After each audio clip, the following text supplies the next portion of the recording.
ఋగ్వేదంలో దేవతలకు అసలైన రాజు ఎవరు మీకు తెలుసా? మనం నిత్యం వినే వేదమంత్రాలలో ఇంద్రుడి ప్రస్తావన ఎందుకంత ఎక్కువగా ఉంటుంది? ఋగ్వేదంలోని 2వ సూక్తంలో ఒక అద్భుతమైన మంత్రముంది.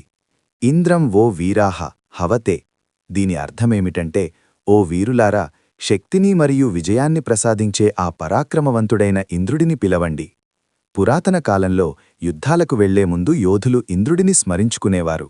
కాని నేటి ఆధునిక కాలంలో ఇంద్రుడు అంటే కేవలమొక దేవుడు మాత్రమే కాదు, మనలోని సంకల్పశక్తి.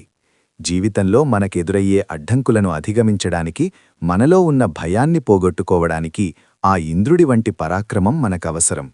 ఇంద్రుడు అంటేనే శక్తి. మీలో ఆత్మవిశ్వాసం తగ్గినప్పుడు ఈ మంత్రాన్ని మననం చేసుకోండి. మీ అంతర్గత శక్తిని మేల్కొల్పడానికి సిద్ధంగా ఉన్నారా? కమెంట్స్లో జయ ఇంద్ర అని టైప్ చేయండి మరియు మరిన్ని వేద రహస్యాల కోసం ఫాలో అవ్వండి.